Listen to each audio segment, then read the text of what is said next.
Welcome to this tutorial on Kubernetes metrics collection. In this video, we'll explore the fundamentals of monitoring in Kubernetes by understanding what metrics are exposed for nodes and pods. Monitoring is essential for maintaining healthy clusters and ensuring your applications run smoothly. Let's dive into the world of Kubernetes metrics and learn how to effectively track resource usage across your cluster. Kubernetes metrics are quantitative measurements that provide insights into the health, performance, and resource usage of your clusters. Think of metrics as the vital signs of your Kubernetes environment. They help you understand how your infrastructure is performing at any given moment.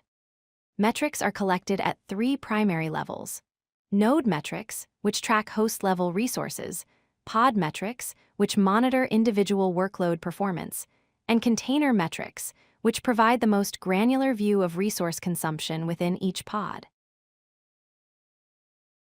The metrics server is a cluster-wide aggregator that collects resource usage data from the kubelet on each node. It's a lightweight component designed specifically for real-time monitoring with short-term in-memory storage. The metrics server exposes the Resource Metrics API, which provides CPU and memory data for both nodes and pods. This data is crucial for several Kubernetes features. It powers the horizontal pod autoscaler, enabling automatic scaling decisions based on resource usage. It also integrates with kubectl, providing the foundation for the top commands that let you view resource consumption directly from the command line. Node metrics are collected at the host machine level and provide a comprehensive view of the physical or virtual infrastructure running your Kubernetes cluster. The most important node metrics include CPU usage, which shows the total CPU consumed by all workloads on the node. Memory usage tracks the total memory consumed across all pods and system processes. Disk pressure metrics reveal available disk space and input-output performance, helping you prevent storage-related issues. Network throughput measures the bytes sent and received through network interfaces, giving you visibility into network utilization and potential bottlenecks. To view node metrics, you use the kubectl top nodes command. This command queries the metrics server and displays real-time resource consumption for all nodes in your cluster. The output shows several columns: the node name, CPU usage in millicores, CPU percentage utilization, memory usage in megabytes, and memory percentage. For example, you might see node 1 using 250 millicores of CPU, which represents 12% utilization, and 2,048 megabytes of memory at 45% capacity. This information helps you identify nodes that may be under heavy load or have available capacity for scheduling additional workloads. Pod metrics provide container-level insights that help you understand how individual workloads are performing within your cluster. The key pod metrics include CPU usage, which measures the CPU consumption per pod and its containers. Memory usage tracks the working set memory used by pod containers, representing the active memory that cannot be reclaimed.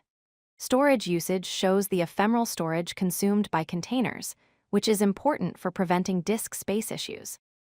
The restart count metric indicates how many times containers within a pod have restarted, which can be a signal of application instability or configuration problems that need attention.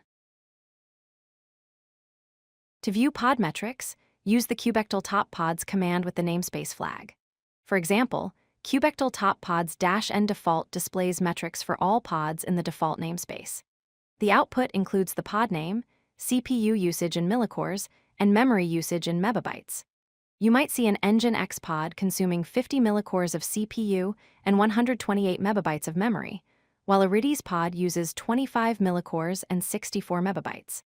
This granular visibility helps you identify resource-intensive pods, validate that your resource requests and limits are appropriately configured, and troubleshoot performance issues at the application level. Let's review the key points from this tutorial. The metrics server is the core component that collects real-time CPU and memory data from nodes and pods in your cluster. Node metrics track host-level resources including CPU, memory, disk, and network, giving you visibility into your infrastructure health. Pod metrics provide container-level insights for resource usage and health, helping you monitor individual workloads. Finally, you can use kubectl top commands to view these metrics directly from the command line interface, making it easy to check resource consumption without additional tools. Understanding these fundamentals sets the foundation for effective Kubernetes monitoring and resource management. If you like this video, hit that like button and don't forget to subscribe. Visit codelucky.com for more such useful content.